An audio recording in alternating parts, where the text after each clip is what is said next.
Good afternoon and welcome to the Daily News Analysis by Civil Service Institute Pala.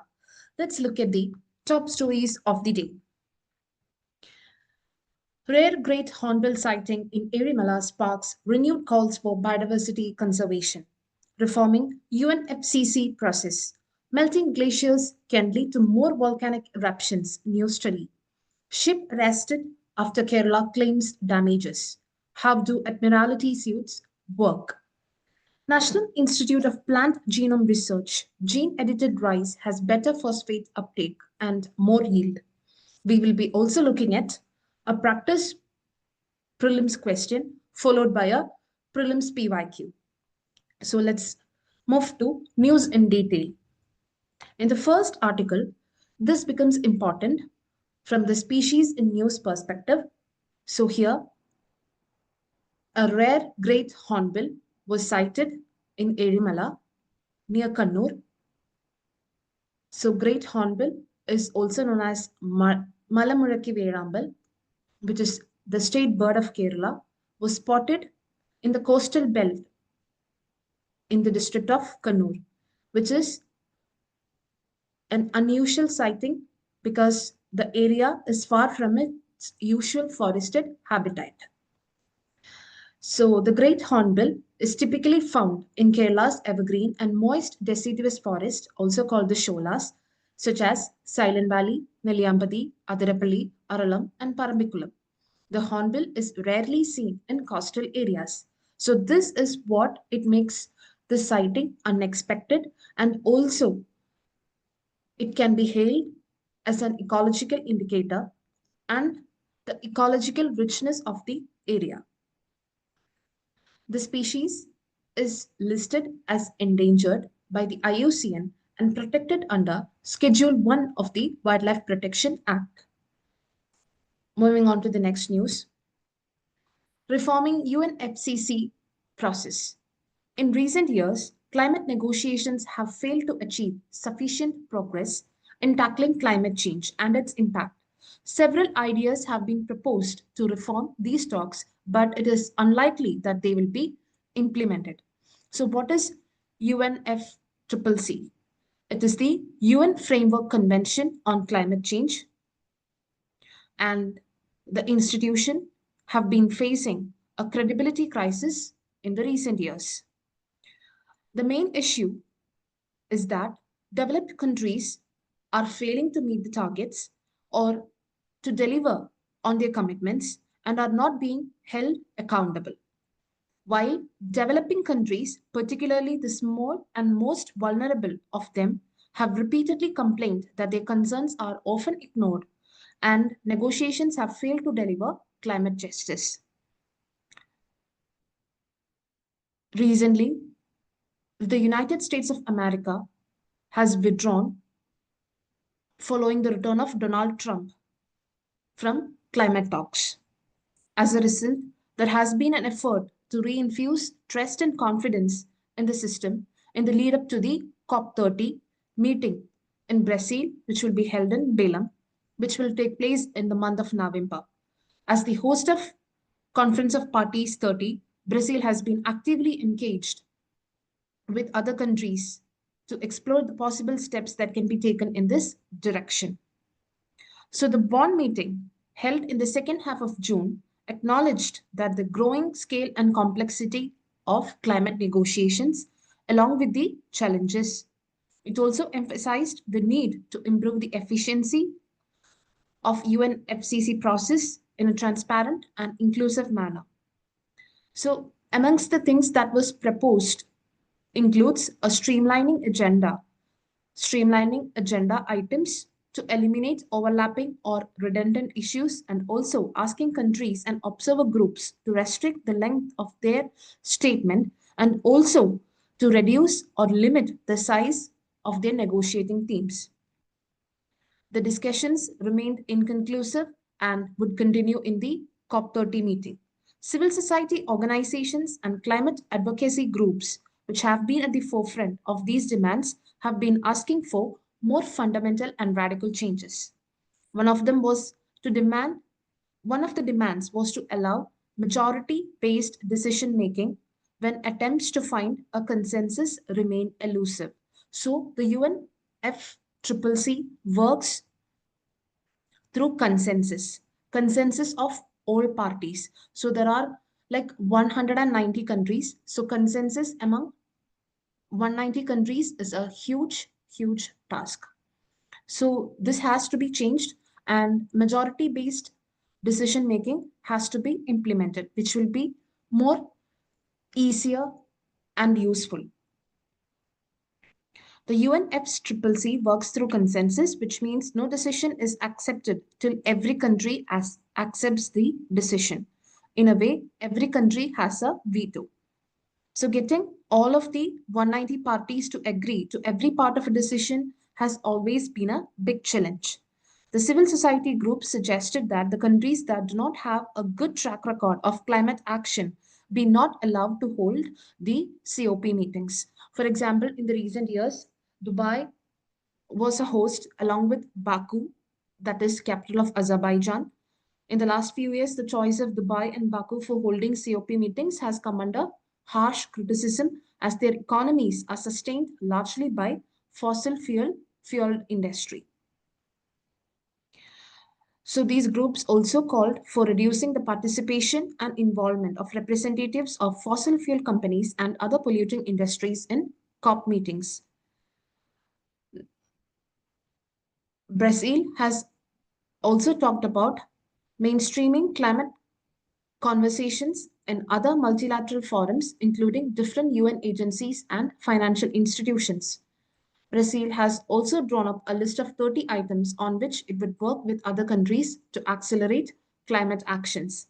For developing countries, the single biggest issue currently is the lack of advocate money to finance their climate actions and the failure of developed countries to deliver on their obligations to provide climate finance. To comply with the provisions of Paris Agreement in 2015, the Baku meeting had to direct and decide on a new finance mobilization target for developed countries, which as of now is at least $100 billion a year to help developing countries and $300 billion a year from 2035 onwards. So we have to wait and watch. Will a reform will be carried out in the UNFCCC or not? Now, how melting glaciers can lead to more volcanic eruptions. So sustained volcanic eruptions can release large amounts of greenhouse gases, including carbon dioxide and methane, which could further heat the planet. So the greatest risk of a resurgence of volcanic eruptions lies in West Antarctica, where approximately 100 volcanoes are buried under thick ice. Other continental regions, such as parts of North America, New Zealand, and Russia, could also observe an increase in volcanicity. The weight of the ice exerts pressure on underground magma chambers of volcanoes. So when glaciers or ice caps melt, this pressure is reduced and underground gases and magma expand, which can ultimately result in explosive eruptions. This is the new study. This is a new finding. And such a phenomenon has already occurred on the planet. For instance, in Iceland, as you all know, Iceland is very famous for active volcanoes and volcanic eruptions. So in Iceland, during major deglaciation period, which occurred around 15,000 to 1,000 years before the present day, volcanic eruption rates were 30 to 50 times higher than they are today. So studies have also found that the decrease in pressure due to ice loss can result in the production of magma. That is because rocks held at lower pressure tend to melt at lower temperatures. Another important factor which seems to affect volcanic activity is precipitation. Precipitation is modified by climate change, can infiltrate deep underground and react with the magma system, triggering an eruption. The researchers also have found out that due to thick ice sheet over the volcano, pressure had suppressed the volume of eruptions between 26,000 to 18,000 years ago. This led to the formation of a large reservoir of magma that had built up to 10 to 15 kilometers below the volcano's surface. So that is a huge amount. However, once this ice sheet melted about 13,000 years ago, explosive eruptions took place. So what will be the after effects if such a phenomena or increased volcanic activity is happening on Earth? So volcanic eruptions can cause temporary cooling as they release ash and dust into the atmosphere, which blocks sunlight. These eruptions also emit sulfur dioxide into the atmosphere, which is more effective than ash particles in cooling the climate. Sulfur dioxide goes into the stratosphere and reacts with water to form sulfuric acid aerosols. These aerosols reflect incoming solar radiation, leading to the cooling of Earth's surface. So this is just a possibility among a million possibilities. The other part is that sustained volcanic eruptions can release large amounts of greenhouse gases, including carbon dioxide and methane, which could further heat the planet. So this then becomes a vicious cycle. As global temperature rise, there will be higher rate of melting of ice, which could cause more eruptions and further global warming. So as you all know, the aerosols can stay in the atmosphere for up to 3 years and can move around due to winds causing significant cooling worldwide. Eventually, these droplets grow large enough to fall to Earth. So this is according to the US Center for Science Education. I hope this is clear. Now, ship arrested after Kerala claims damages. How do admiralty suits work? So this is from the Indian Express explained section. As you all know, MSC Elsa capsized off Kerala coast on May 25. And as you all know, lot of damages and marine pollution has happened. Even the plastic noodles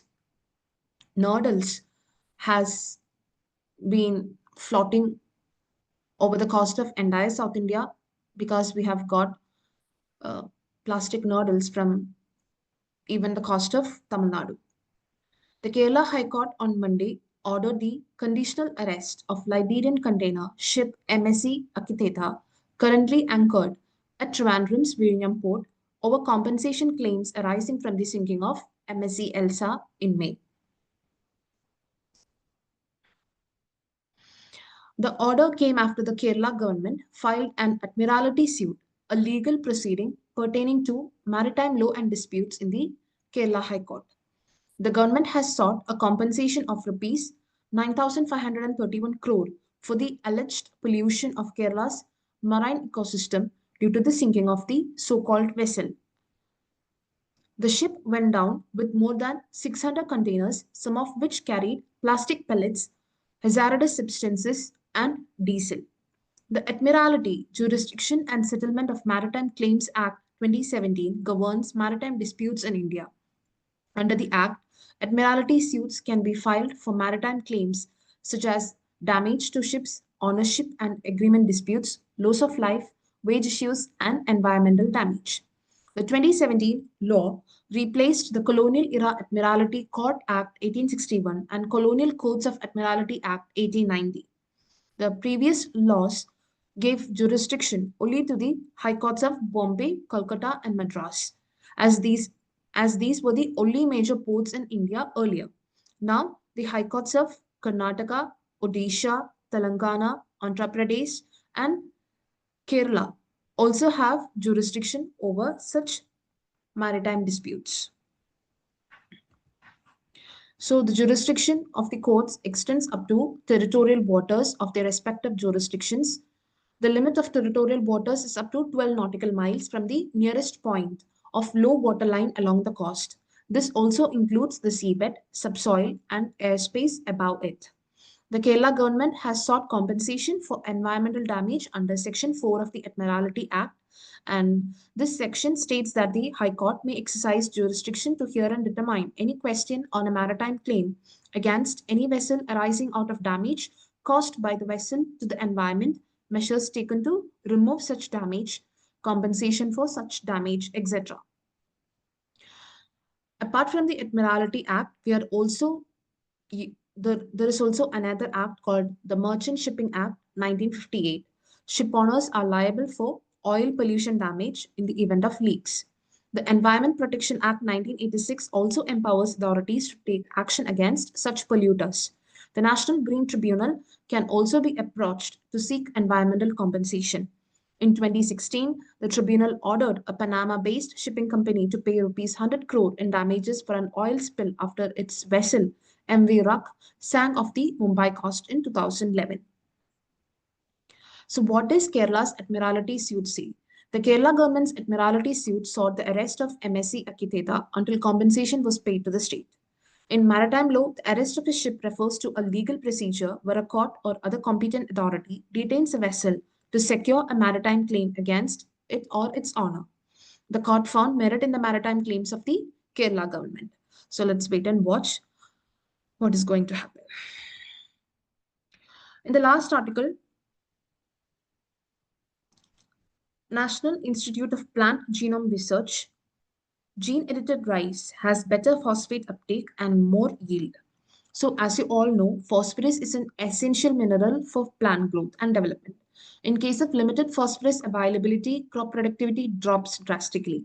Even when phosphate fertilizers are used, only about 15 to 20% are taken up by plants, while the balance gets leached out or are lost through runoff, causing environmental pollution, soil pollution, etc. In the gene-edited rice lines, a recommended amount of phosphate fertilizer increased yield by 20%. However, when only 10% of the recommended dose was used, the yield increased by 40% over the control group.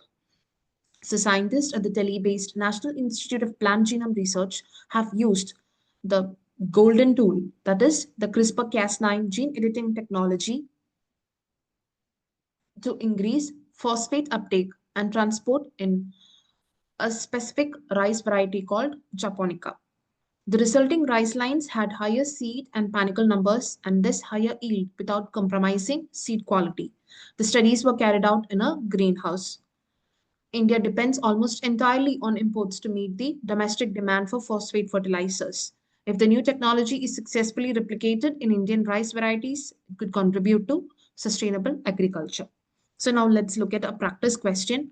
In which of the following states 𝗏𝗏, Amman, and Boro rice varieties are grown? So here the answer is West Bengal. West Bengal, the famous rice varieties are 𝗏𝗏, Amman, and Boro. Assam also grows some of these rice varieties, but the most prominent state is West Bengal. Now, this is a prelims PYQ from the year 2016. Why does the government of India promote the use of neem-coated urea in agriculture? So the options are: release of neem oil in the soil increases nitrogen fixation by the soil microorganisms. Neem coating slows down the rate of dissolution of urea in the soil. Nitrous oxide, which is a greenhouse gas, is not at all released into atmosphere by crop fields. It's a combination of a weedicide and a fertilizer for particular crops. So here the answer is already marked for you. Neem coating slows down the rate of dissolution of urea in the soil, again preventing soil pollution and also environmental degradation. And also urea is also an important fertilizer for India and Indian farmers. So on the backdrop of these fertilizer crunch, we are importing most and majorly our fertilizers. So on the basis of that, this question was asked in 2016. So with that, we come to an end of the session. Thank you. Have a nice day.